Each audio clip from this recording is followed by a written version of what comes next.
और अटेंडेंस जो भी लोग आए अटेंडेंस जरूर दे देना। अटेंडेंस रजिस्टर मिल गया? अटेंडेंस नहीं है तो मेरे ख्याल से वो नहीं है। मैंने क्योंकि वो एक जने को फ़ोन लगाया, सर मैं आया था अटेंडेंस नहीं लगाई। भैया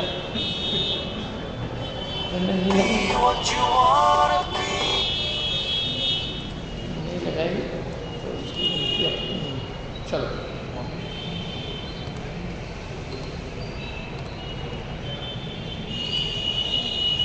कितने व्रत हो चुके अपने? कौन कौन से व्रत हो चुके हैं? कौन कौन से व्रत हो चुके हैं अपने?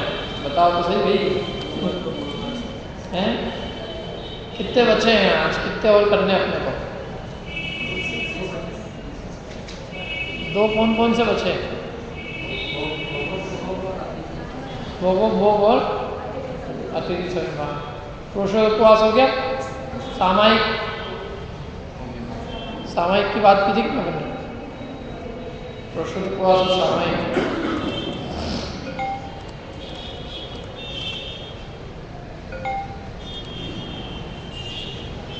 मंगलाचरण करते हैं। ओम नमः सिद्धेभ्यः, ओम नमः सिद्धेभ्यः, ओम नमः सिद्धेभ्यः। नमो यत्तां, नमो सिद्धां, नमो आय्यां, नमो बुद्धाय, नमो लोये सर्वसां। मंगलं भगवान् वीरो, मंगलं गौतमो गणी।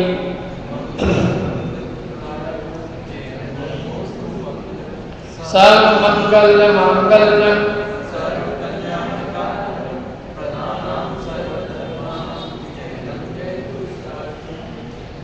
नमः श्रीवर्धमानाय निर्धूतकलिलात्मने सालोकानां लोकानां यद्विद्यामर्पणाय। ये 12 व्रतों का वर्णन कौन से ग्रंथ में आया है?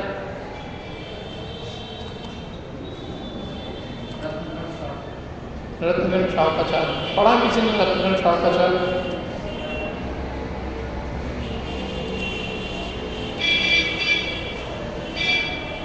रत्नगण शावकाचार्य कितने लोगों ने पढ़ा है? आधा पढ़ा है। आधे में तो थोड़ी सब आ गए होंगे।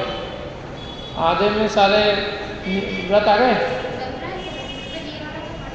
अच्छा, बहुत बढ़िया बात है, क्योंकि ये व्रतों का वर्णन तो पीछे है। उसमें शुरू में तो सम्यक दर्शन और सम्यक ज्ञान का वर्णन है।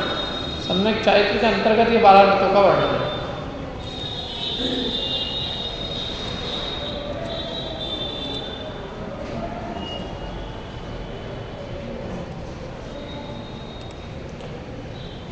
अपने क्या क्या विषय हुए अभी अपन ने इसमें? भोग परिमाण के अंदर का अपनी चर्चा चल रही है कि 2 प्रकार का भोग और उपभोग का परिमाण होता है। पहली बात तो परिमाण किनका होता है? भोग और उपभोग का। भोग और उपभोग की परिभाषा बताई थी कल। किसे कहते हैं भोग और किसे कहते हैं उपभोग? किसे कहते हैं भोग हैं? और उपभोग तो भोग और उपभोग का परिमाण करना, माने उनकी सीमा बांधना, उसका नाम है भोग उपभोग परिमाण व्रत। अब भोगने योग्य चीज 2 प्रकार की है, एक है अभक्ष और एक है भक्ष। तो नियम किसका किया जाता है और किसका किया जाता है? यम। अभक्ष का क्या होता है? यम। यम में क्या होता है? जीवन पर्यंत के लिए त्याग होता है, और नियम कुछ काल के लिए त्याग किया जाता है। तो भक्ष का होता है नियम और अभक्ष का होता है यम। आलू हम 8 दिन नहीं खाएंगे, और ककड़ी हमने जीवन पर्यंत के लिए छोड़ दी। ककड़ी का जीवन पर्यंत का त्याग, और आलू अष्टांगा में त्याग, 10 लक्षण में त्याग। व्रतों के दिनों में आलू नहीं खाते, और ककड़ी हम जीवन भर के लिए नहीं खाते। ये सही है कि गलत है? क्यों गलत है ये? क्योंकि आलू क्या है? भक्ष है कि अभक्ष? अभक्ष। अभक्ष का क्या किया इसने? नियम। और भक्ष का क्या कर लिया? यम। उल्टा काम हो गया। इसलिए अभक्ष का होता है जीवन पर्यंत के लिए त्याग। अभक्ष में नियम नहीं होता, और भक्ष का यम नहीं होता। अभक्ष का जीवन पर्यंत के लिए त्याग होता है, और भक्ष का कुछ कालावधि के लिए त्याग होता है। अब जो भक्ष विषय हैं, अभक्ष चीज़ें क्या क्या हैं जिनका जीवन पर्यंत के लिए त्याग होता है, इसकी चर्चा अपन ने की थी कि किन किन चीज़ों का अपने को जीवन पर्यंत के लिए त्याग करना चाहिए। ये सब चीज़ें जीवन पर्यंत के लिए छोड़ने लायक है। 3 मकान माने मध्य मास मधु, ऐसे 4-5 मकार है। कितने मकार है? 5। कौन कौन से? मध्य, मास और मधु। मध्य माने शराब आदि नशीले पदार्थ, मांस, और मधु माने शहद।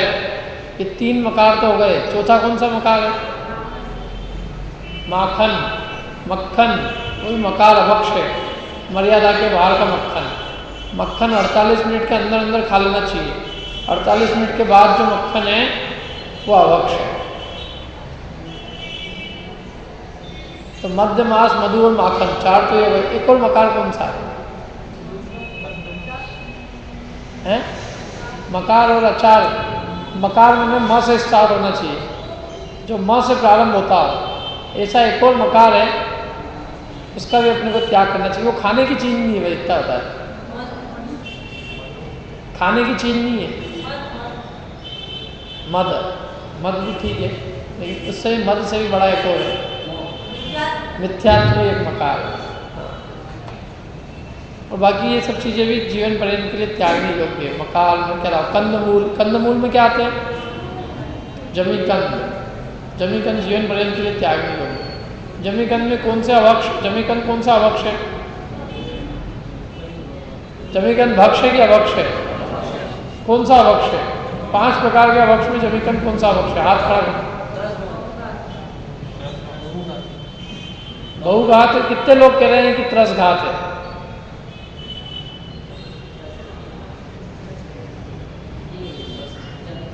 जमीकंद त्रस घात है ऐसा कहने वाले कितने लोग? जमीकंद बहुघात है कहने वाले कितने?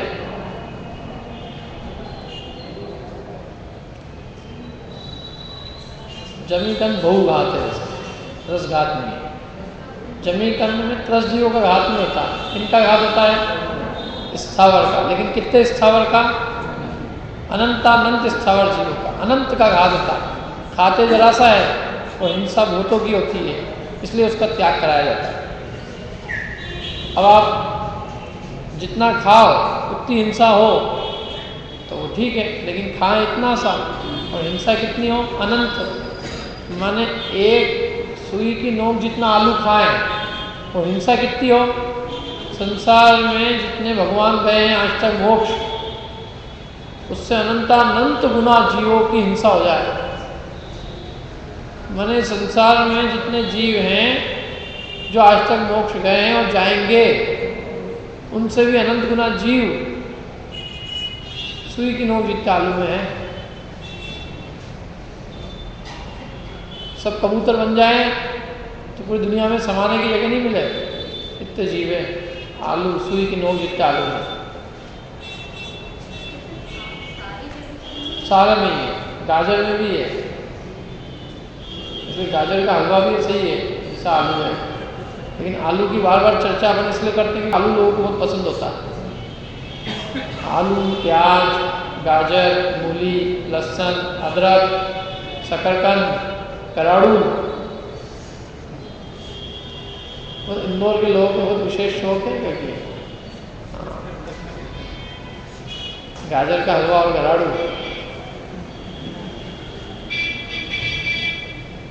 आलू का एक विकल्प है। आलू यदि किसी को खाने का बहुत ज़्यादा शौक हो तो उसका विकल्प क्या है? कच्चे केले। कच्चे केले की सब आइटम बन जाती है। खाने का राग नहीं घटाओ कोई बात नहीं, लेकिन अभक्ष का तो कम से कम घटाना चाहिए ना। यदि भक्ष नहीं घटाओ तो भक्ष तो चल सकता है, क्योंकि भक्ष का त्याग तो धीरे धीरे ही होता है, लेकिन अभक्ष का त्याग एक साथ जीवन पर्यंत के लिए होना चाहिए। इसलिए घर में बनाओ खुद।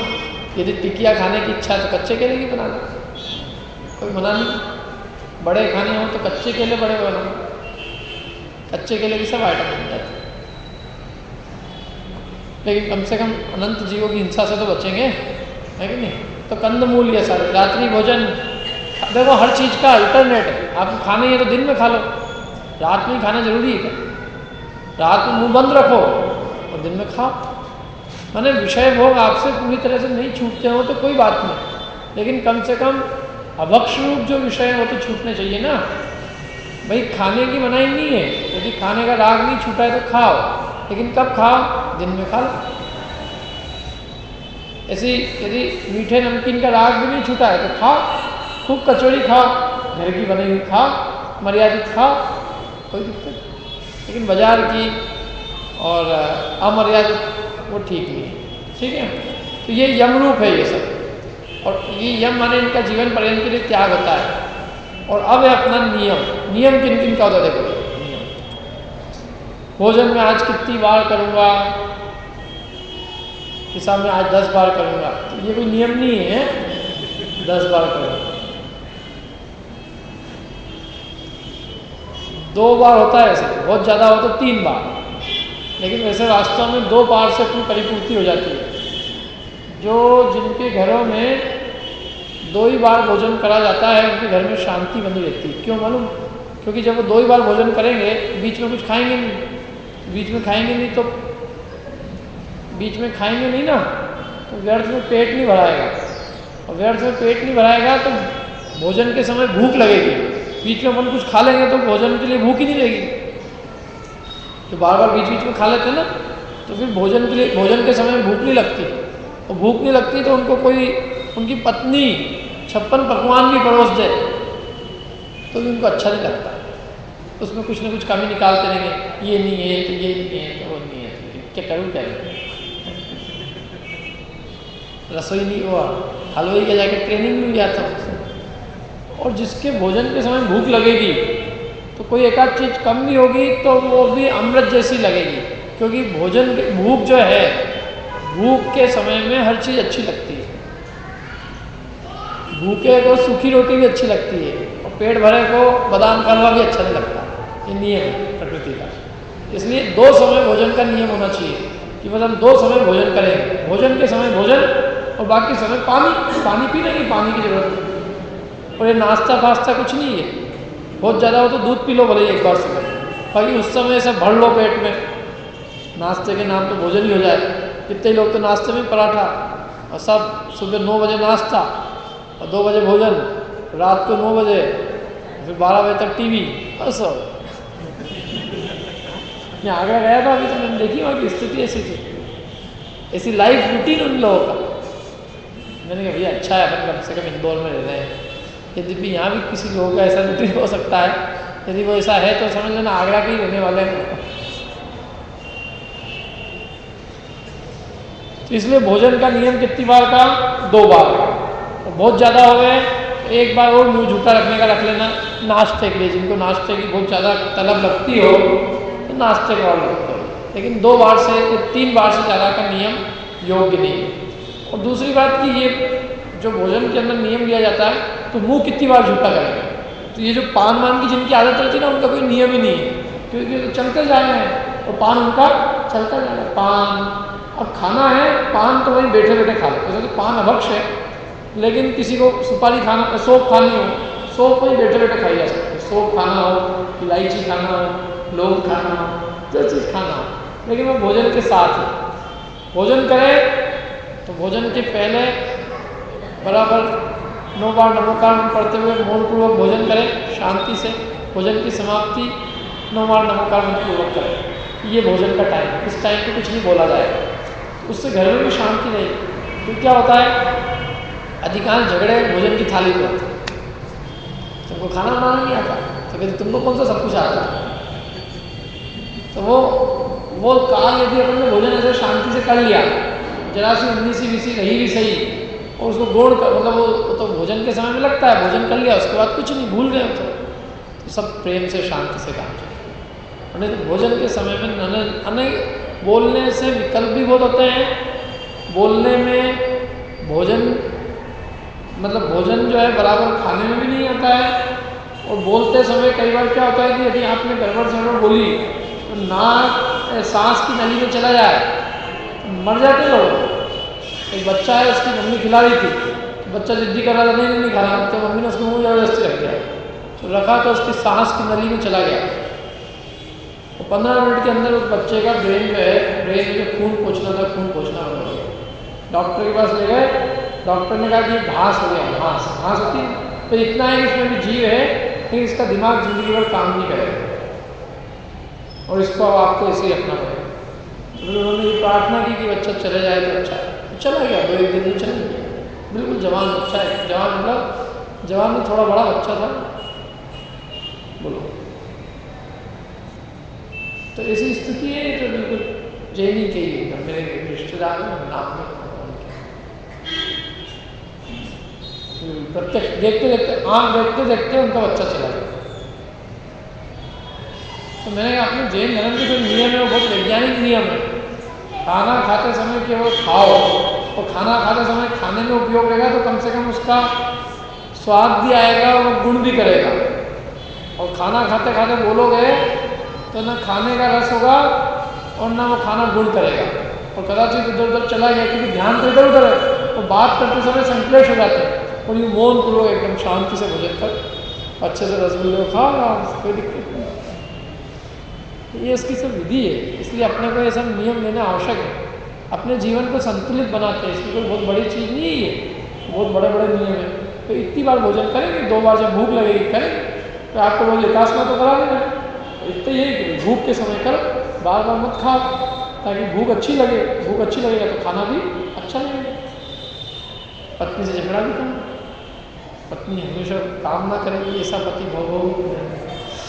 कितनी बार खाएं, तो कितने अनाज खाएं, अनाज का नियम कितनी खाना है। जैसे भोजन सादा होना चाहिए, 1 सब्जी हो, 1 दाल, चावल और रोटी, बस खत्म। ज़्यादा से ज़्यादा हो जाए 2 सब्जी, और भी किसी को करना हो एक आध चीज़ होगा, लेकिन बहुत इलाबोरेट कुकिंग, उसमें समय बहुत जाता है। और यदि महिलाओं का समय उसमें ही चला जाएगा तो फिर स्वाध्याय कब करेंगी, पूजा कब करेंगी, पाठ कब करेंगी, क्या करेंगी। जीवन में उनका जीवन का अमूल्य समय तो चौके चूल्हे में ही समाप्त हो जाएगा। तो उसकी जिम्मेदारी पुरुष वर्ग पे है। पुरुषों को अपनी महिलाओं को खाना बनाने के लिए पूरे समय नहीं लगवाना चाहिए। भाई तुम भी थोड़ा धर्म ध्यान करो और हम भी करें, इसलिए अपने शौक थोड़े कम होंगे तो वो रात दिन चीज़ें नहीं बनवाएंगे। ये तो रात दिन नहीं फरमाइश, आज ये बनाना है, कल वो बनाना है, वो बनाना है। और कुछ चीज़ें ऐसी होती हैं जिनके बनाने में दिन भर चला जाता है। इसलिए ये सब रसना इंद्रिय के वश में करने से जीवन में बहुत समय बचता है। रोटी सब्जी बनाने में खूब टाइम नहीं लगता है, लेकिन ये जो माल पकवान, 56 तरह के व्यंजन, 10 तरह की आइटम, इसमें बहुत समय लगता है और वो फायदा भी नहीं करता ज़्यादा। क्यों? कारण ये है कि वो पेट के अंदर जो अपनी आवश्यकता की पूर्ति है वो तो रोटी सब्जी करती है। 10 तरह के पकवान तले गले खूब मसाले वाले शरीर को भी नुकसान करते हैं।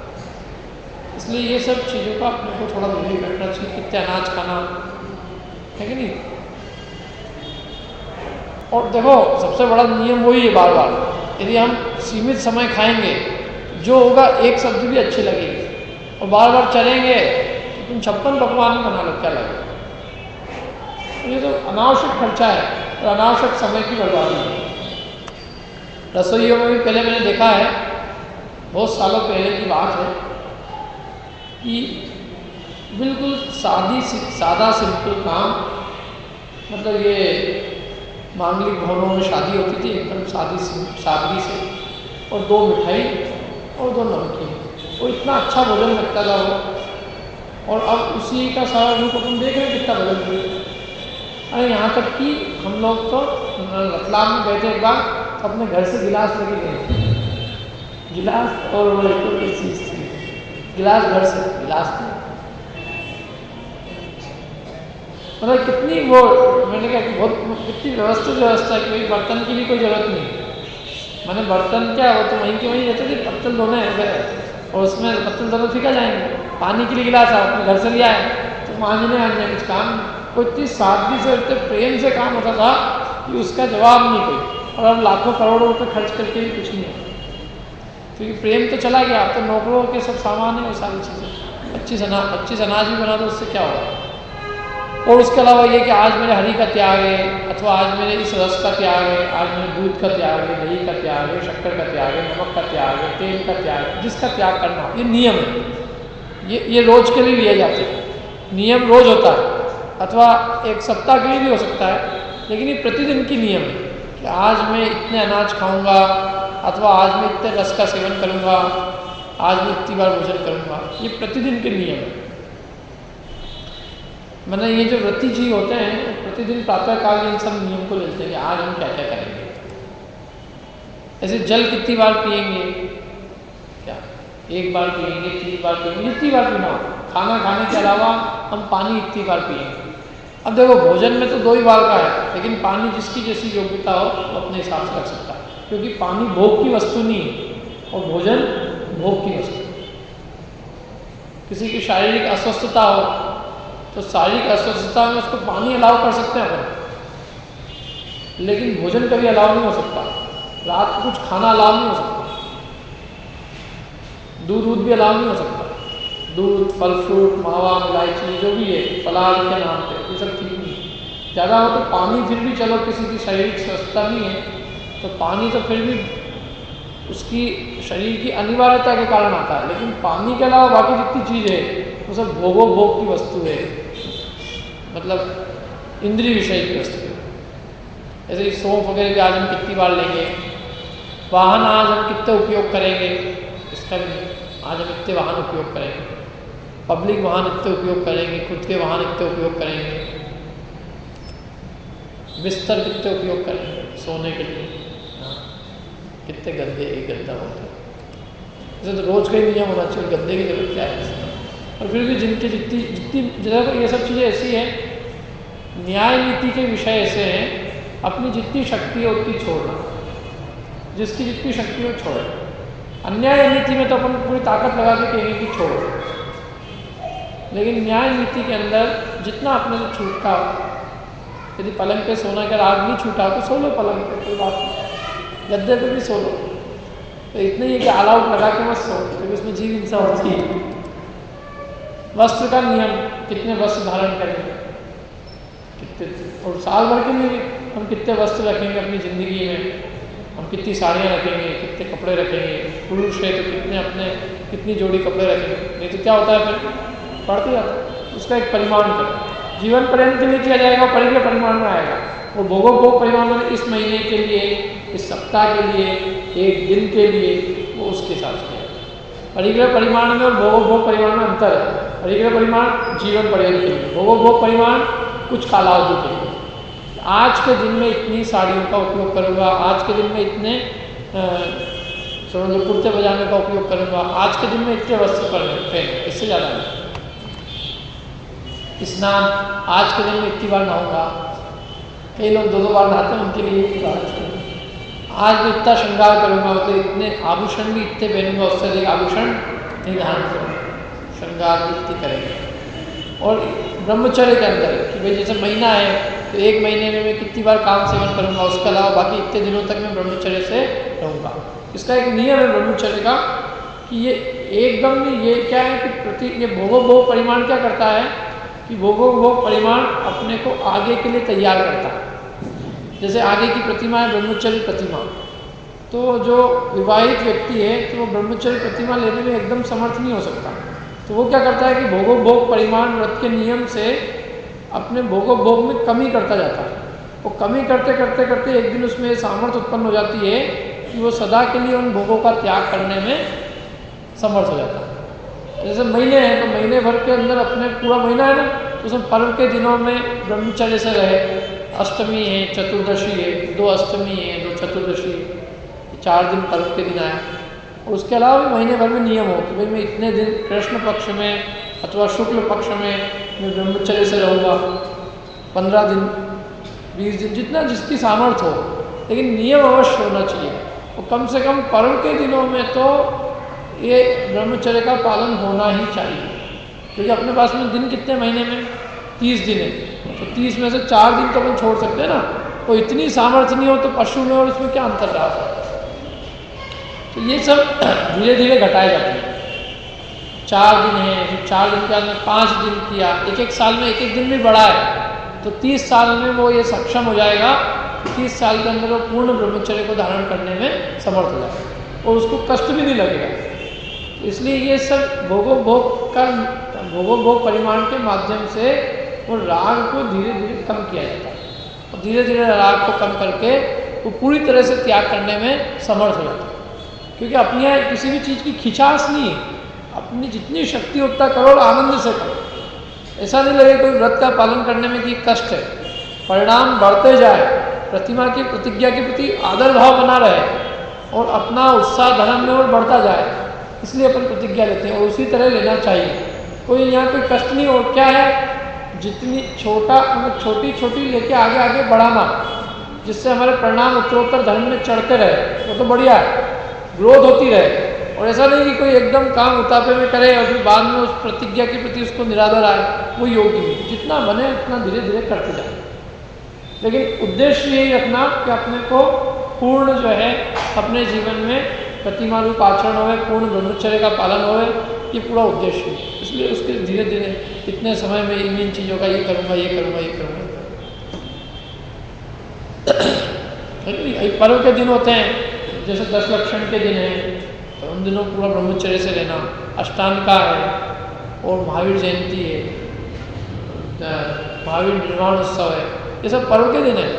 और जबकि अपन देखते हैं कि इन दिनों में विषय का सेवन अधिक होता है। महावीर निर्वाण उत्सव पर्व का दिन है, क्यों? भगवान महावीर स्वामी का मोक्ष कल्याण। तो एक मोक्ष कल्याण का तो अपन उपवास करते हैं। कौन से मोक्ष कल्याण? पार्श्व भगवान। दूसरे मोक्ष कल्याण पे 10-10 मिठाई बना के सबका पेट खराब करते, पता ही नहीं क्या है। तो कहते हैं कि हमको महावीर भगवान ज़्यादा प्यारे हैं। कहाँ महावीर भगवान प्यारे है? महावीर भगवान प्यारे। महावीर भगवान के निर्वाण के दिन तो तुम खाए, और पार्श्व भगवान के निर्वाण उत्सव उपवास। तो एक कपड़ा तो ऐसा रहता है कि बिल्कुल कोट, और नीचे ऐसा कि कोई टाट पहन के घूम रहा है, लोग भी देखते हैं, वाह। समझदार समझ जाते हैं। बोलो, जमीकंद खा लिया? जमीकंद का यम होता है, मतलब जमीकंद आदि चीज जो अभक्ष होती है, इसके लिए तो नियम नहीं होता, क्योंकि अभक्ष का त्याग नहीं करेगा तो कभी उसके परिणाम जा सकते हैं।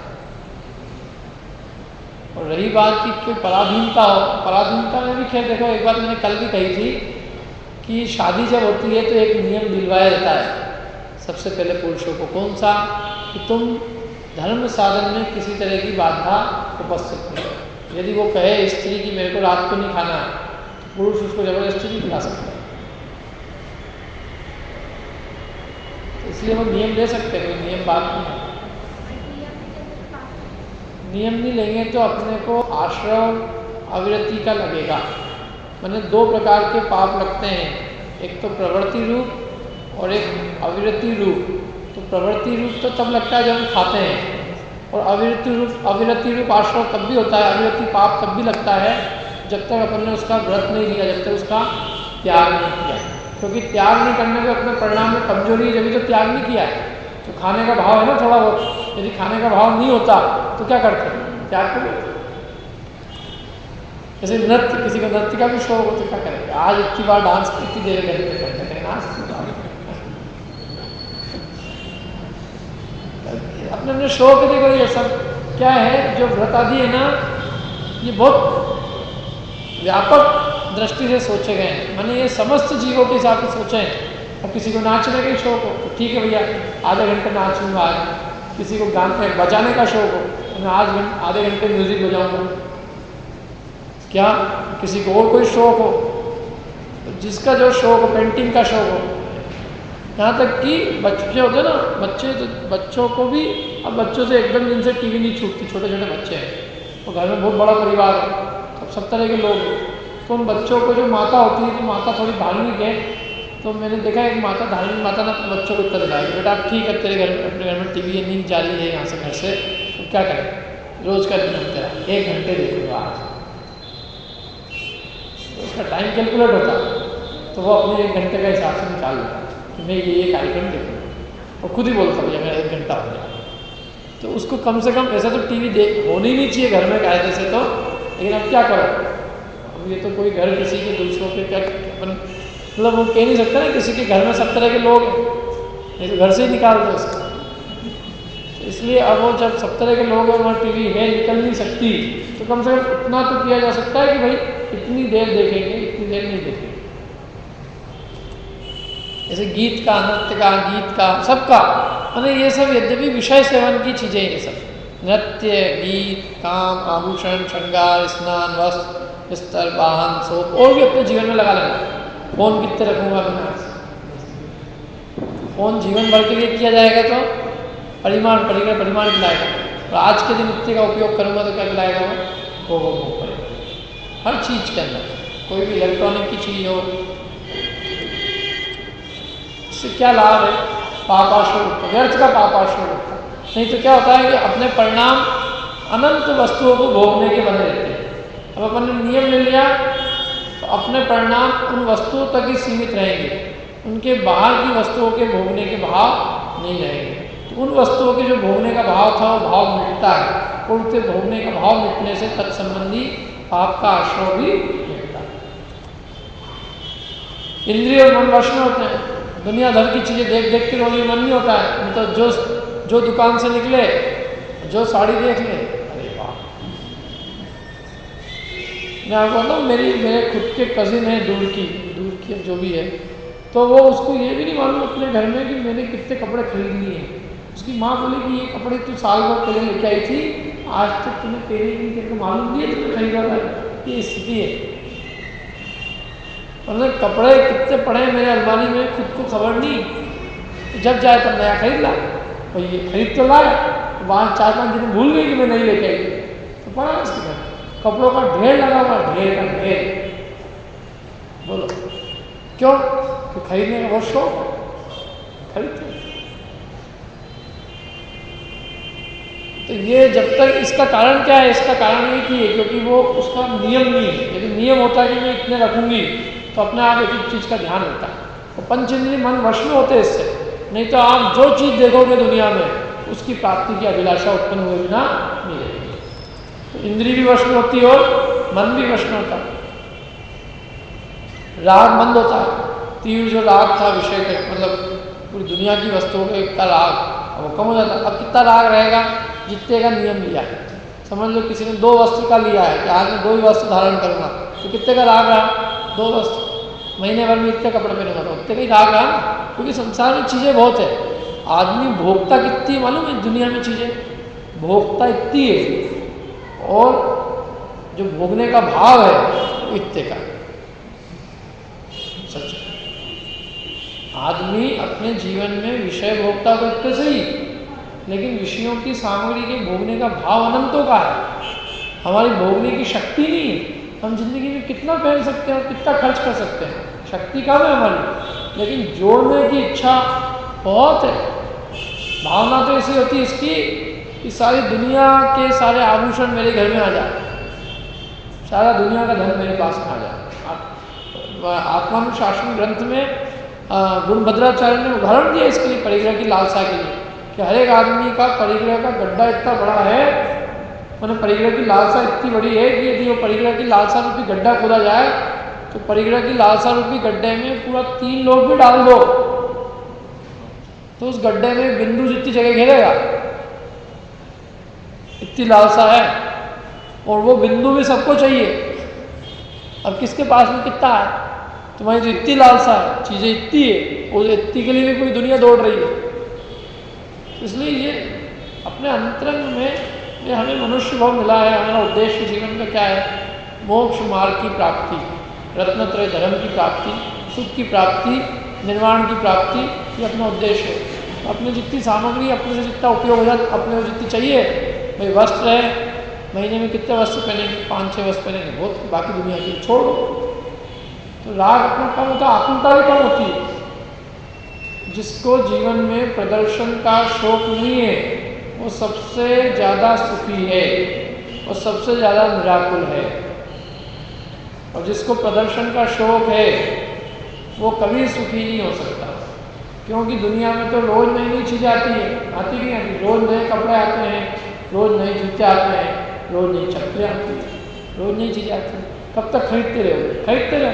खरीदते खरीदते थक जाओगे, पैसे खत्म हो जाएंगे, चीज़ें खत्म नहीं होगी। रोज़ फैशन बदलती क्यों बदलती? पहले लोग पगड़ी पहनते थे अलग ही तरह की एकदम और समझते थे कि बिल्कुल हम एक ही है। धीरे धीरे पगड़ी का फैशन गया, टोपी आने लग गई। अब टोपी कोई पहन के आ जाए, अब टोपी का फैशन चल गया। बालों में भी तरह तरह के डिजाइन और बाल उतने ही लोगों जाते थे। तो ये इसका कोई वही नहीं है संसार में। जो मान ले, जो दुनिया में जो मान ले, हिंदुस्तान में बड़े बाल रखने की फैशन है, तो अमेरिका में छोटे बाल की फैशन है। बड़े बाल रख ले कोई तो उसको ऐसे देखते जैसे कहाँ का याद है। अरे यहाँ के कपड़े वहाँ पहनो, वहाँ पे तो वहाँ लोग ऐसा मानते हैं कौन से गांव का आदमी, पता नहीं अलग ही दृष्टि से देखते हैं कहीं दूसरी दुनिया। तो ये सब जो यहाँ फैशन है वो वहाँ फैशन है, जो वहाँ फैशन है यहाँ फैशन। तो ये सब हमारे मन की कल्पना है दुनिया में, न कोई फैशन है न कोई अफैशन है। लेकिन जो जिन लोगों की प्रवृत्ति इस तरह की रहती है उनकी कोई वो नहीं है। अपना व्यवहार शुद्ध होता है। व्यवहार शुद्ध होता है माने देखो, व्यवहार में जो अधिक मूल्य के आभूषण पहनता है, अधिक मूल्य के वस्त्राभूषण पहनता है, तो वो मतलब उससे क्या समझ में आता है? उसका मतलब ये है कि अपने को बड़ा दिखाने की भावना, अन्य लोगों से अलग, एक्स्ट्रा ऑर्डिनरी। तो एक्स्ट्रा ऑर्डिनरी दिखाने की भावना होती है, तो कषाय भी परिणाम है। इसलिए ऐसे आवरण मत पहनो, ऐसे वस्त्र मत धारण करो जिससे अपन अन्य लोगों से बड़े दिखाने का भाव हो। अपने सामान्य अपन सब जैसे हैं, अपन अलग क्या है उसमें? जीवन में क्या अलग विशेषता आ गई? कोई रत्नत्रय धारण किया, अलगता कैसे आती है? रत्नत्रय से, धर्म से। तो इसलिए व्यवहार भी शुद्ध होता है। वास्तव में धर्म किसी के भी जीवन से दिख जाता है, उसके कपड़े से पता चल जाता है। कपड़े से मतलब कोई भी चीज़ हो, खूब ज़्यादा विलासिता वाला जीवन हो तो अपने लगता है कि भाई क्या अपन ने सीखा है ना।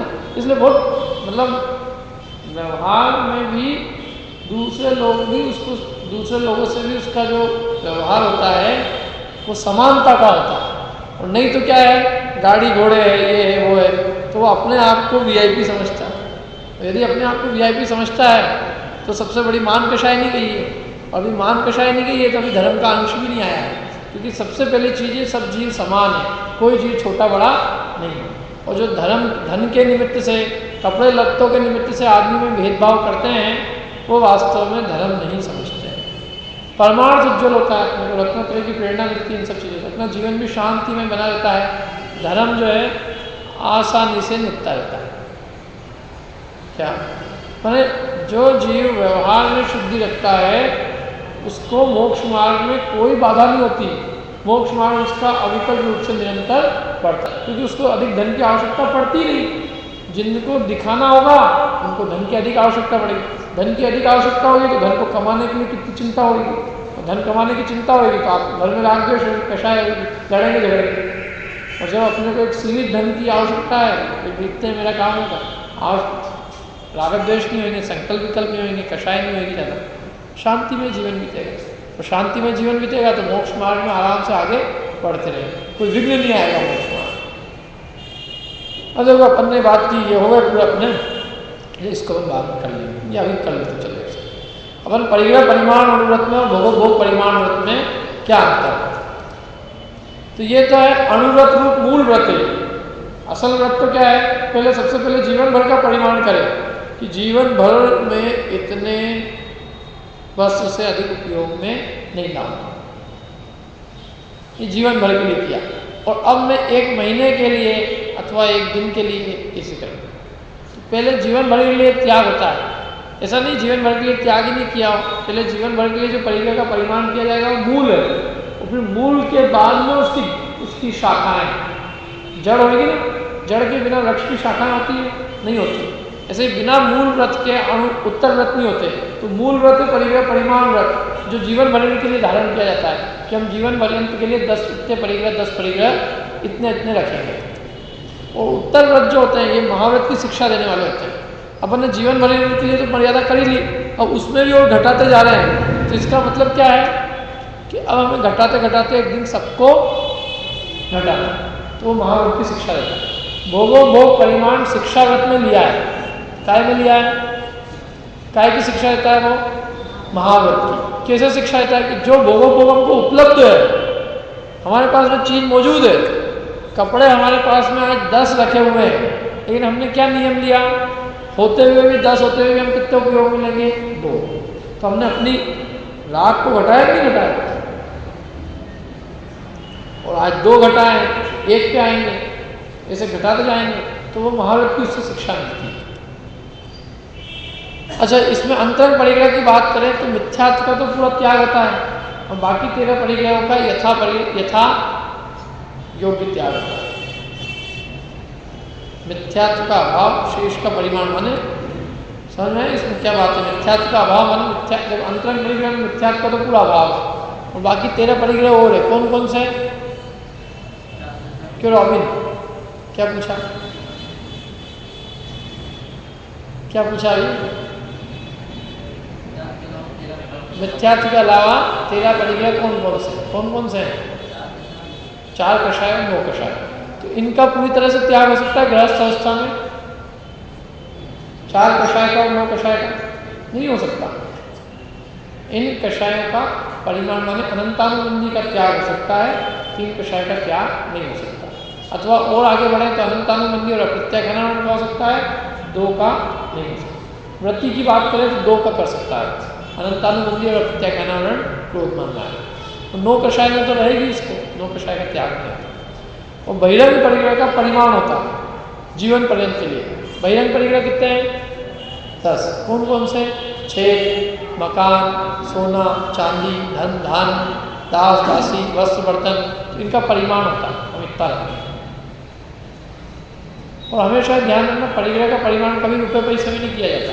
जीवन में जो उपयोग में आने वाली वस्तु होती है उनका किया जाता है।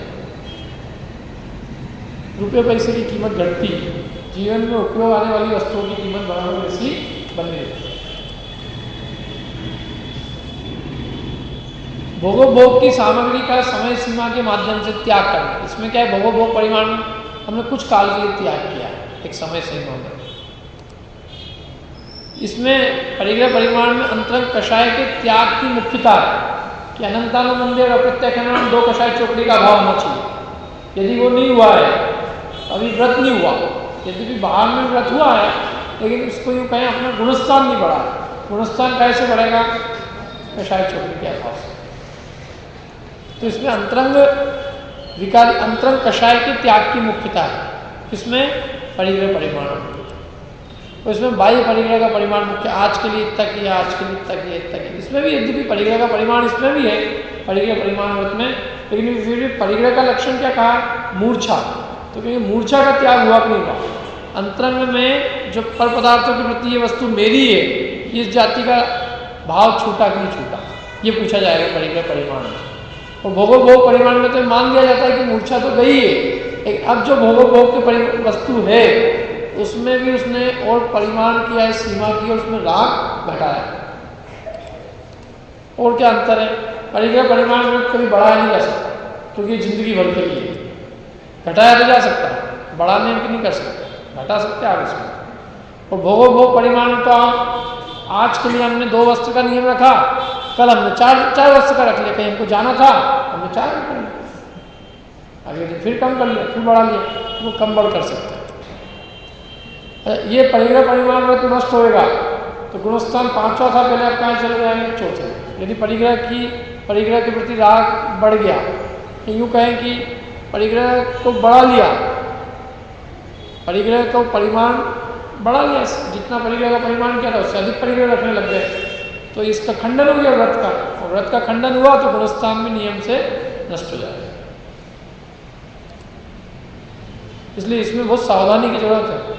पहले परिमाण करने के पहले विचार कर लो कि हम कितना हमको आवश्यकता है, क्योंकि एक बार जिसका परिमाण होता है उसको फिर बढ़ाया नहीं जा सकता,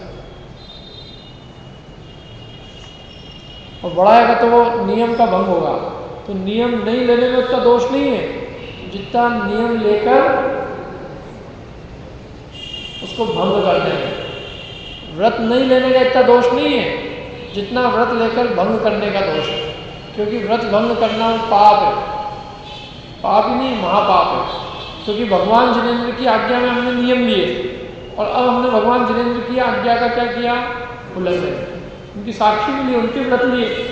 जैसे कोई राजा के सामने आपने कोई प्रतिज्ञा ली हो, कोर्ट में आपने शपथ करके कि हाँ हम ये नियम देते हैं कि हम जो फैसला हुआ है उसको हम मानेंगे और हमारा इस आदमी को यदि 1 लाख रुपये देना निकलता है तो हम इसको दे देंगे। ये किसके सामने नियम लिया? कोर्ट के सामने। और घर आने के बाद में उसका पालन नहीं करें तो क्या होगा? क्या होगा? उसका जेल होएगी। अब कोर्ट के नियम को पालन नहीं करने वाले को जेल होती है सीधे। ऐसे भगवान के सामने आपने नियम, भगवान के साक्षी में नियम लिया, भगवान जितेंद्र के समक्ष हम ये कार्य नहीं करेंगे, और अब तुम बाद में करने लग गए। तो तुमने पहले नियम लिया क्यों? पहले नियम लेने के पहले सोचना चाहिए। नियम लेने में इतना बड़ा दोष नहीं है जितना नियम आदि लेकर भंग करने में दोष है। व्रत नहीं लेना पाप है, यदि तो व्रत भंग करना महापाप है। तो हर चीज आनंद, धर्म आनंद के लिए, धर्म कष्ट के लिए नहीं बनता है। धीरे धीरे करो। निचली भूमिका में लेके ऊंचा काम करे, पुण्य बंधेगा। क्या? जैसे नहीं भी नियम लिया लेकिन नियम का अभ्यास करे, व्रत का पालन करे, बहुत अच्छा है। लेकिन व्रत लेकर यदि उसको भंग करेगा तो वो दोष खिलाएगा। अच्छा, इसमें भोगो भोग परिमाण में समझ लो नष्ट भी हो गया तो इससे खत्म नहीं हो जाएगा, कुछ बात नहीं। वो 1 दिन का नियम लिया था, 1 दिन में ब्रेक हुआ तो अगले दिन अपन उसका प्रायश्चित ले सकते हैं। लेकिन परिव्यय परिमाण में अपन ने जीवन पर्यंत के लिए लिया था, सीमा बढ़ा ली तो जीवन पर्यंत के नियम गया। इसको सब आचार्य अणुव्रत में मानते हैं। इसको किसी ने गुरुव्रत में माना है तो किसी ने काय में माना है? शिक्षा। अपन ने काय में माना? शिक्षा। अपन ने छड़ाला के आधार से लिया, शिक्षा में लिया। इसके बाद के व्रत का नाम है अतिथि समिभाग। किसे कहते हैं अतिथि और किसे कहते हैं समिभाग? अ माने नहीं, तिथि माने तारीख, जिसके आने की तारीख, जिसके आने की तिथि, जिसके आने का दिन निश्चित नहीं, कब आ जाएगा अपने को नहीं पता।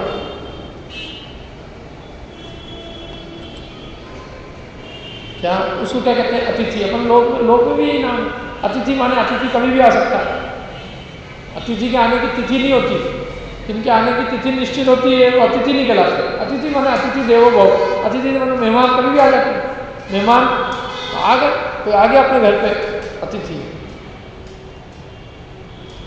और ये बहुत बड़ा काम है, अभी करेंगे इसको। समिभाग, अतिथि को सम माने समान, विभाग माने हिस्सा, विभाग माने हिस्सेदारी करना। तो जिसके आने की तिथि निश्चित नहीं है, ऐसे अतिथि के लिए समान विभाग करके कुछ भी वस्तु का अर्पण करना, भोजन आदि को देना, तो क्या कहलाता है? अतिथि समिभाग।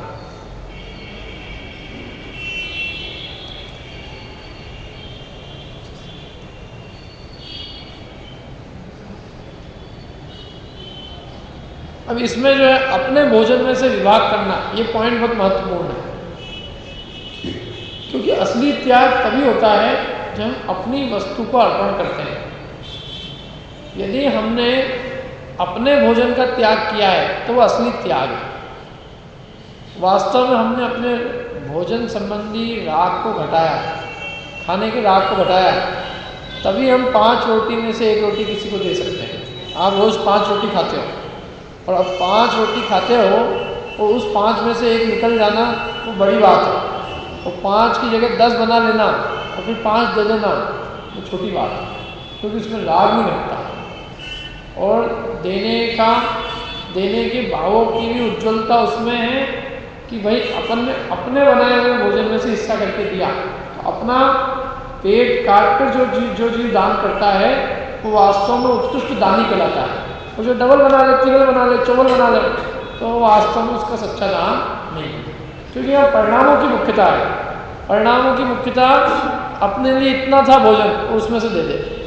अब बोलो हिंदुओं में एक कहानी आती है, हिंदुओं की कहानी है, सुनिए आपने? किसने सुनी? युधिष्ठिर की कहानी आपने सुनी? और किसने सुनी? किसने नहीं सुनी? हिंदुओं की है, जैनियों की नहीं ध्यान। लेकिन बस उसमें से जो प्रयोजन की चीज़ है वो निकालना, बाकी नहीं, क्योंकि वो चीज़ काल्पनिक है, सत्य घटना नहीं है। युधिष्ठिर ने एक बार बहुत बड़ा यज्ञ किया, जब जीत गए वो महाभारत के, उसका बहुत बड़ा यज्ञ किया। सब ब्राह्मणों को बुलाया, उनके ब्राह्मणों को बुलाते हैं भोजन, सब ब्राह्मणों बुलाया, ब्राह्मण भोजन करने लगे और अच्छा बढ़िया फर्स्ट क्लास भोजन बनाया, एकदम छप्पन किसी तरह पकवान खूब सबको खिलाया पिलाया सब। कृष्ण जी से कहा उन्होंने, आज तक आपने ऐसा यज्ञ क्यों देखा, कैसा लगा आपको यह? तो उनके एक बात कही जाती है कि भगवान अपने भक्तों का सब कुछ सहन कर सकते हैं, लेकिन एक चीज़ सहन नहीं कर सकते, क्या? घमंड। उन्होंने देखा कि युधिष्ठिर तो घमंड आ गया है, अब इनके घमंड को उतारना चाहिए। अब कैसे उतार? तो देखा तो एक सामने जो है एक सियार, एक कुत्ता था, कुत्ता। तो वो कुत्ता बड़ा मतलब एकदम डिफरेंट कुत्ता था एकदम। उस कुत्ते का आधा शरीर तो था सोने का और आधा शरीर चमड़ी का ही था, मैंने उसकी चमड़ी आधी सोने की आधी और आधी ऐसी, और वो वहाँ लौट रहा था। तो वो उन्होंने कुत्ते को बुलाया, भैया ये क्या? दो बातें बता, एक तो तू यहाँ लौट क्यों रहा है, यहाँ लौट के क्या मिल रहा है तेरे को, और दूसरी बात तेरा ये शरीर आधा सोने का कैसे है? तो उसने अपनी कहानी बताई, कुत्ते ने, अपने कुत्ते नहीं बोलते हैं, कहानी नहीं बता। तो कुत्ते ने कहा कि साहब एक बार उज्जैन के अंदर 12 साल का अकाल पड़ा। कितने साल का? 12 साल। लोगों को खाना पीना मिलना दूभर हो गया। एक ब्राह्मण कई दिनों का भूखा, 7 दिनों का भूखा, और वो इधर उधर गया और सब जगह उसने भिक्षा मांगी। एक जगह उसको जो है 4 रोटी उसको खाने को मिल गई। कितनी मिली? 4 रोटी। तो 4 रोटी जैसे उसको मिली तो वो उसने खुद ने नहीं खाई, वो अपने घर आया। घर में उसके 4 जने थे, उसकी पत्नी, उसकी बेटा और बेटी, ये बेटा और बेटे की पत्नी, बहू, 4 जने थे। उसने चारों को एक एक रोटी बांट दी और चारों एकदम रोटी खाने के लिए एकदम जैसी तैयार हुए। उसी समय किसी आदमी ने बाहर से दरवाजा खटखटाया। तो देखने गए ब्राह्मण, किसने दरवाजा खटखटाया? देखा तो एक आदमी था, बिल्कुल एकदम दुबला पतला, एकदम जैसे कोई मरने वाला हो। उससे पूछा, भैया क्यों दरवाजा खटखटाया? बोले साहब मैं 15 दिन का भूखा हूँ, मेरे को कुछ खाने को नहीं मिला, यदि आपके पास कुछ खाने को हो तो मेरे को खाने के लिए दे दीजिए। तो उस ब्राह्मण ने सोचा कि मैंने तो अभी 7 दिन के ही मैं भूखा हूँ, मैंने तो 7 दिन से ही नहीं खाया और मैं तो फिर भी प्राण बच सकते हैं, लेकिन ये व्यक्ति ने तो 15 दिन से कुछ नहीं खाया। तो उसने क्या किया, अपनी जो रोटी थी वो अपनी रोटी उसने उसके पास में दे दी कि ले तेरी रोटी। अब जो उसकी पत्नी थी, उसकी पत्नी ने कहा, मेरे पति ने सब कुछ दे दिया, अब मैं कैसे रोटी खा सकती हूँ? तो उसकी पत्नी ने भी रोटी अपनी दे दी। उसके बेटे ने कहा कि मेरे पिताजी और माताजी ने इतना सब कुछ दे दिया, अब हम कैसे खा सकते हैं? बेटे की जो पत्नी थी उसने कहा मेरे पति ने दे दिया, सब ने दे दिया, उसने भी अपनी रोटी दी। चारों ने अपनी एक एक रोटी दे दी। उस आदमी को इतनी भूख थी कि वो वहीं के वहीं उसने बैठ के खाया, वहीं के वहीं बैठ के खाया। तो जो खाया तो उसमें से कुछ अन्न नीचे गिरा, जो अन्न गिरा उस अन्न में वो वहीं जो है कुत्ता निकला वहाँ से, तो कुत्ते को भयंकर भूख लग रही थी। तो कुत्ते ने भी उस अन्न के अंदर 1-2 टुकड़े खाए और थोड़ा बहुत उसके शरीर पे भी जो है अन्न लगा। तो बोले जितना जितना अन्न मेरे शरीर पे लगा उतना उतना मेरा हिस्सा काय का हो गया? सोने का। और अब क्या है, मेरे को अच्छा नहीं लगता है, आधा सोने का है तो लोग मेरे को चिढ़ाते हैं, ऐसा कैसा है आधा सोने का आधा ऐसी चमड़ी का। तो मैं पूरा अपना शरीर सोने का चाहता हूँ। तो मैं इस दुनिया में जहाँ जहाँ भी दान होता है ऐसी सब जगह जाता हूँ, क्योंकि मेरा शरीर जो सोने का हुआ आधा वो दान के निमित्त से हुआ, दान के भोजन से हुआ। तो मैं हर दान के भोजन में जहाँ भी झूठन वूटन गिरती है वहाँ मैं लोट लगाता हूँ कि कहीं मेरा ये बचा कुचा शरीर भी सोने का हो जाए। और चूँकि मैंने आपके यज्ञ की बहुत तारीफ सुनी कि आपने बहुत बड़ा यज्ञ किया और बहुत लोगों को जिमाया है, तो मैं इसलिए आपके यहाँ पे आया। और मैं इसलिए आपके यहाँ की जितनी भी चप्पल ये थी ना, पत्तल धोने, जितनी भी झूठन थी, मैंने सारी झूठन में लोट लगा ली, लेकिन मेरा अभी तक आधा शरीर सोने का नहीं हुआ। श्री कृष्ण जी ने पूछा उनसे युधिष्ठिर से, क्यों भैया देखा कि नहीं इससे भी बड़ा कोई यज्ञ है कि तुम्हारे पास तो बहुत पैसा है, धन खूब है, जाने में खूब बड़ा है, उसमें से थोड़ा सा निकाल के ब्राह्मणों को जिमा भी दिया तो कौन सा बड़ा कर दिया, वो भरपेट वालों को तो जिमा रहे हो। लेकिन जिसके पास एक ही रोटी थी और वो भी 7 दिन बाद मिली थी और उसने वो एक रोटी भी अपनी दे दी, वो बहुत बड़ा त्याग है, वो छोटा मोटा त्याग नहीं है वो। तो इसलिए जीवन में हम कितना दान देते हैं उन सबसे कोई मतलब नहीं है, हम अपनी चीज में से कितना देते हैं इससे मतलब है। हमने कितने परसेंटेज दिया, कितना हिस्सा दिया वो महत्वपूर्ण है, हमने कितना दिया ये महत्वपूर्ण नहीं है। कभी भी दान देने के लिए धन नहीं कमाया जाता, एक नियम ध्यान रखना, जितना भी हम धन कमाते हैं दान उसमें से निकाला जाता है, दान के लिए कभी धन नहीं कमाया जाता। क्यों? क्योंकि दान अपने आप में कोई धर्म नहीं है, लोभ को कम करने के लिए दान एक उपाय है, दान ही कोई धर्म तो ही नहीं। धर्म तो अपनी कषायों को कम करना, कषायों का अभाव करना है, तो दान देने से लोभ कषाय घटती है, इसलिए हम दान देते हैं। और हमारा लोभ तो घटे ही नहीं, बल्कि दान दे के चाहें कि एक देते हैं तो उससे 4 मिलते हैं, इसलिए हम एक दे रहे हैं, तो हमारा लाभ तो 3 का है, एक का भी काम हम छोड़ रहे हैं, हम तो 3 की प्राप्ति के लिए एक को छोड़ रहे हैं, तो वो वास्तव में दान नहीं। यदि कोई आपको ऐसा कहे अरे एक दोगे तो 4 मिलेगा, तो भैया एक देंगे तेरे को और 4 मिलेगा, तो तू ही दे देना, एक तेरे को 4 मिल जाएगा। एक वो ये भिखारी लोग गाते हैं, वो गा नहीं, दूसरे के दुख को दूर करना, तू मेरे को दे और तेरे को राम देगा। तो मैंने कहा तू सीधे राम से ही मांग ले, तो बीच में इनडायरेक्ट ये सब भ्रम की बातें हैं। वास्तव में तो अपन अपने लोभ को कम करने के लिए देते हैं। और इसलिए जीवन में अपने को देखो, अपनी कितनी आमदनी हो, अपन को एक रोटी भी यदि मिलती हो तो अपने को कम से कम उसका 1/10वां हिस्सा तो धर्म में लगाना चाहिए। ये तो कम से कम है। ये तो अपन जो है ना कौए से भी गए बीते हैं, क्योंकि कौए को भी जो खुरचन मिलती है खाने को, तो कौआ भी अपने साथियों के साथ में मिल बांट के खाता है, कौआ कभी अकेले नहीं खाता। कौए को इतनी सी भी झूठन मिलेगी ना खाने को, कौआ खुद नहीं खाएगा अकेले। कौए में एक गुण है, बहुत बड़ा गुण है, और भले ही इसमें 1000 बुराइयाँ हो, भले ही काला हो, लेकिन वो अपने साथियों के साथ बांट के चीज खाता है। तो हम क्या उस कौए से भी गए बीते हैं कि आज हमारे पुण्य की वजह से यदि हमें जो 2 चीज़ मिल गई कुछ खाने को पीने को, तो हम अपने साधर्मियों के साथ उसका उपभोग नहीं कर सके। हमारा धन यदि धर्म में न लग सके तो ऐसा धन पाना निष्फल है, क्योंकि धन तो यही ले जाने वाला है। लेकिन जो धन हमने दान में लगाया है, तो दान में लगाया हुआ जो धन है वो सफल है, उसके निमित्त से जो पुण्य बनेगा वो पुण्य जरूर अपने को अगले गाँव में साथ जाए। धन तो यही ले जाने वाला, कौन ले जाएगा बताओ? मैं तो कहता हूँ उसी का धन सफल है, धन पाना उसी का सफल है जिसका कि धन दान में लगा। धन तो बहुत लोग प्राप्त कर लेते हैं, पैसे वाले तो बहुत है दुनिया में, कोई कम है क्या?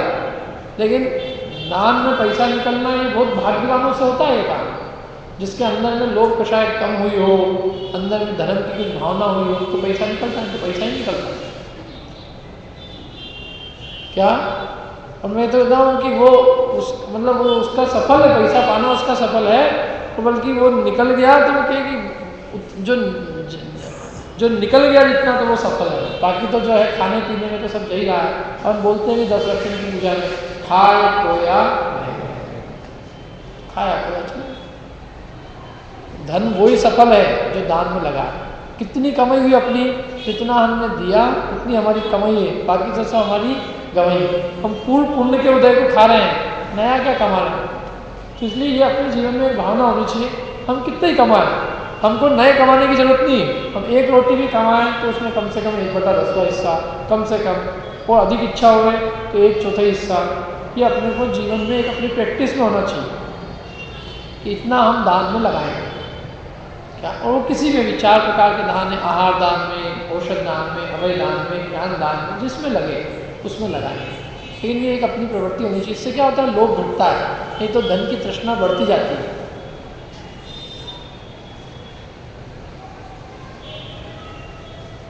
ठीक है, तो ये है इसमें। तो यहाँ आहार की तरफ से होता है, क्योंकि आहार की तरफ से क्या है, वो आहार तो अपन रोज करते हैं, और अब अपने सामने 4 रोटी पड़ी है और उसमें से दे देना 1 रोटी, तो ये पुरुषार्थ का काम है। और 4 और एक्स्ट्रा बना के खिला देना, उसको कुछ नहीं लगता। अपने यहाँ पे एक चक्की वाले मासाब से कोई लगता नहीं रहे, जानते हो ना आप लोग? नहीं जानते? तो मेरे को ध्यान है, करीबन आज से 16-17 साल पहले की बात है, मैं उनके घर पे कुछ धर्म के प्रश्न पूछने गया था 10 लक्षण की सुबह लगभग 11 बज रही होगी। तो मैंने उनसे कहा, मैंने कहा ये क्वेश्चन लेके आया हूँ, मैं आपसे मेरे को प्रश्न का उत्तर चाहिए। तो उन्होंने कहा देते देते बैठो इधर शाम से, बिठाया अच्छा आराम से, टेबल बिठाया ना कुर्सी टेबल पे, और वो तो अंदर से थाली ला के रख दी सामने।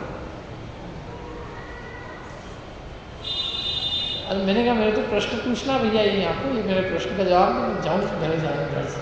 वो मानी नहीं गई, और बिल्कुल शुद्ध भोजन था उनका, वो 10 लक्षण भेजना, उन्होंने शुद्ध भोजन करा के ही भेजा। मेरे को बड़ा उनके प्रति बड़ा वो लगा। उन्होंने देखो अंतरंग में, अरे मेरा छोटा सा बच्चा था उस समय, बहुत बड़ा नहीं था, लेकिन उनके हृदय में भावना थी एक साधर्मी के प्रति कि कोई आया अपने घर में से तो भूखा नहीं रहना चाहिए। और उन्होंने कोई अलग अलग से कुछ नहीं बनाया था उस समय, क्योंकि मेरा कोई जाना पक्का नहीं था, अचानक चले गए। लेकिन ठीक है, अचानक चले गए, जितना अपने लिए बनाया था उसमें से भोजन करा के गए। तो इसलिए ये चीज़ एक आदमी के कोई हृदय को कोई चीज़ें लगती है कि हाँ ये देखो कितना अंदर में इससे उठा हुआ है। और यूँ तो ठीक है अपन ने जो है करा सब, लेकिन और कोई छोटा बच्चा भी होता है ना, तो वो भी समझ जाता है कि ये क्या है, ये यहाँ इसने कितने प्रेम से किया है, कराया। तो वो भोजन तो एक अलग चीज़ है, लेकिन वो जो भोजन के निमित्त से जो धर्म की रुचि होती है, क्योंकि धर्मात्मा ने कराया हो तो आदमी को धर्म की रुचि होगी ना, कि देखो ये आदमी कितना अंदर में, इसकी कितने वात्सल्य इसमें। इसलिए ये चीज़ें जो है, ये मतलब भोजन आदि कराना, अपने बनाए हुए भोजन में से कराना, ये तो एक अपना सामान्य सदाचार है। हिंदुस्तान में अतिथि को देव माना गया है, और वो भी मुनिराज जैसे अतिथि आए और उसमें भोजन कराने में न्यूनज करे, तो वो उससे गया बीता व्यक्ति कोई नहीं है। ये तो एक सामान्य चीज़ है, अपना सामान्य सदाचार लोकाचार है कि भाई कोई अपने पास में भोजन के लिए आए, वो अतिथि आए और उत्तम अतिथि आए तो उसको भोजन कराना, उसमें से अपने भोजन में से बना कर विभाग करके उसके लिए दान दें। और अकृत पुण्य की कहानी, एक अकृत पुण्य था, उसने अपने लिए खीर बनवाई थी अपनी माँ से, और वो खीर जो थी, वो खीर उसने अपने लिए बनवाई थी, और कई दिनों बाद उसको खीर मिली थी। उस खीर के लिए उसको पहले बहुत थप्पड़ पड़ चुके थे, लेकिन वो खीर उसने अपने लिए बनी हुई खीर में से, वो मम्मी ने, उसकी माँ ने कहा कि भाई मैं 2 मिनट काम करके आती हूँ, यदि कोई मुनिराज दिखे तो उनको प्रणाम करके आहार दें।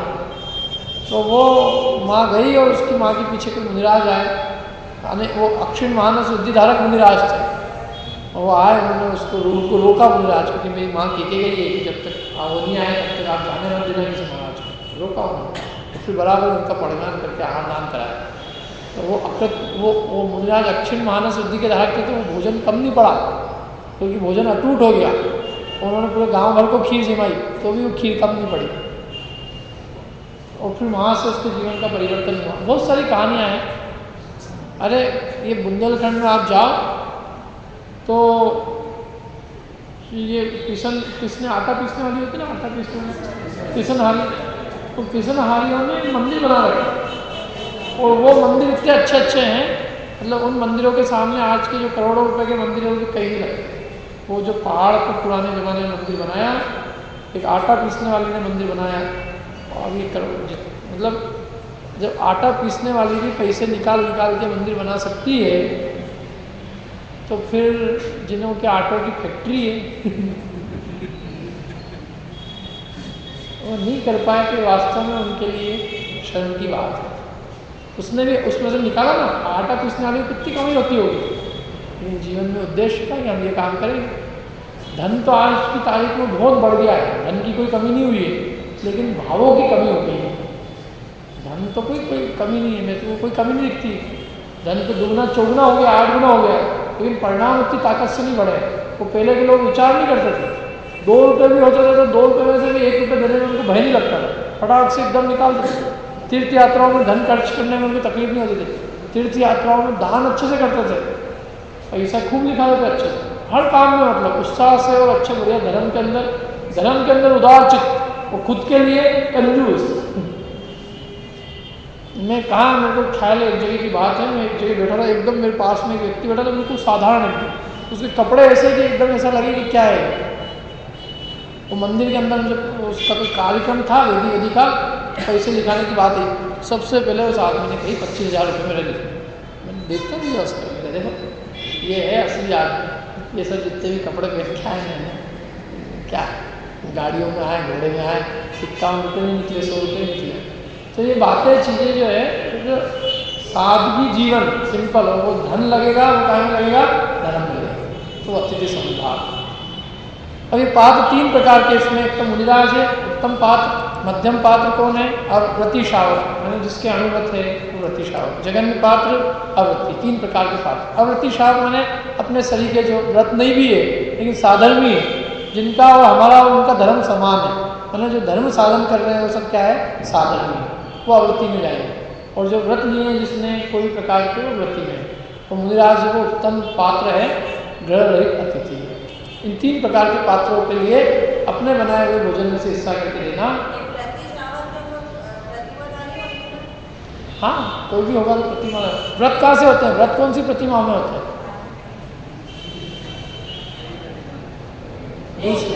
दूसरी प्रतिमा में व्रत होते हैं। ये 3 प्रकार के उत्तम पात्र हैं। और अतिथि संविधान में न केवल भोजन, अभी तो और भी सब वस्तु, अपनी जो भी अपने जीवन में कमाया है उसका विभाग करके धर्म के लिए देना। देखो इतना लिखा है, तो अपनी बात समाप्त करता हूँ फटाफट। अपने पास में जितना धन आता है तो उसका 25% तो धर्म के लिए, 25% सेविंग के लिए, 25% अपने खुद के खर्च के लिए और 25% अपने परिवार के लिए। ये है उसका विभाग। तो वो समविभाग हुआ, बराबर विभाग हुआ। 25% की सेविंग हो गए, 25% खुद के खर्च के लिए, 25% परिवार के लिए और 25% धर्म के लिए। तो सबसे बढ़िया है। तो उसने विभाग किया बराबर, और नहीं तो 90% खुद के खाने की अथवा 90% की सेविंग। और कई लोग क्या कहते हैं कि साहब मरते समय अपने बच्चों को कहेंगे, बेटा मेरे मरने के बाद में तू इतना दे देना। अरे तू जीते जी नहीं दे सका, तो जीते जी तू ही दे सका, तेरा बेटा कैसे दे देगा? जब तेरे ही भाव नहीं हुए जीते जी, तू कह रहा मेरे मरने के बाद देना, मैंने जीते जी में नहीं दे सकता। तो तू जीते जी नहीं दे सकता, तो तेरे मरने के बाद बेटा भी नहीं देगा। जो देना है वो अपने हाथ से, अपने हाथ में खुद से। इसका लाभ क्या है देखो, हमने जो भी धन वगैरह कमाने से जो पाप कमाया, उस पाप कमाने को ये दान जो है अपने कुछ अंश में धो डालता है। जैसे शरीर पे लगे हुए खून को जल धो डालता है, उसी प्रकार हमने जो गृहस्थी के 6 कर्मों से जो पाप कमाए हैं, उस पाप को ये दूर करके शुद्ध करते हैं। ठीक है, अब ये इसके बाद में ये है, देखिए फटाफट अपन 2 मिनट में लेते हैं इनकी, अपन किनों क्या क्या है इनके अंदर। दिग्व्रत में क्या है, मर्यादित क्षेत्र के बाहर सब पापों का त्याग। और देश व्रत में कुछ काल के लिए वो जो दिग्व्रत किया था, जो जीवन पर्यंत के लिए जो सीमा की थी, उसमें और क्या किया, उसमें और कमी की जाए। ये दोनों में समस्त पापों का त्याग। लेकिन दिग्व्रत में जीवन पर्यंत की सीमा है, और देश व्रत में जो जीवन पर्यंत के लिए सीमा की गई है उसमें और सीमा घटा दी कि मैं जैसे जीवन पर्यंत के लिए मैं हिंदुस्तान के बाहर नहीं जाऊंगा और 1 महीने के लिए मैं मध्य प्रदेश नहीं जाऊंगा। तो जो जीवन पर्यंत के लिए जो हिंदुस्तान की सीमा थी उसमें और कमी की कि मैं इससे बाहर नहीं जाऊंगा, मैंने इससे बाहर में कोई पाप नहीं करूँगा, क्योंकि बाहर ही नहीं जाएंगे तो पाप भी नहीं होगा। और मर्यादित क्षेत्र है, जितना क्षेत्र है उस मर्यादित क्षेत्र में भी बिना प्रयोजन के पापों का त्याग, अनर्थ नहीं। इसको आप नोट्स में देख लेना, प्लीज अपने फटाफट कर लो। अच्छा, इसमें क्या है, इसमें मर्यादित क्षेत्र और अमर्यादित क्षेत्र, कुछ काल के लिए पाप का त्याग किया। काल मुख्य है, कुछ सीमित काल के लिए हमने सब पापों का क्या कर दिया, त्याग। जितने क्षेत्र में बैठे हैं उसमें भी और बाहर क्षेत्र के बाहर, मैंने काल के लिए सब पापों का त्याग। प्रोषद उपवास में पर्व के दिन सब पापों का त्याग। भोगो परिमाण में जो योग्य पदार्थ न्याय नीति के भक्ष उनमें भी राग का त्याग कराया। प्रतिथि सविभाग, जिसका त्याग नहीं किया हमने, जैसे भोजन हमने अपने लिए बनाया तो लोभ घटा के उसका भी विभाग करना।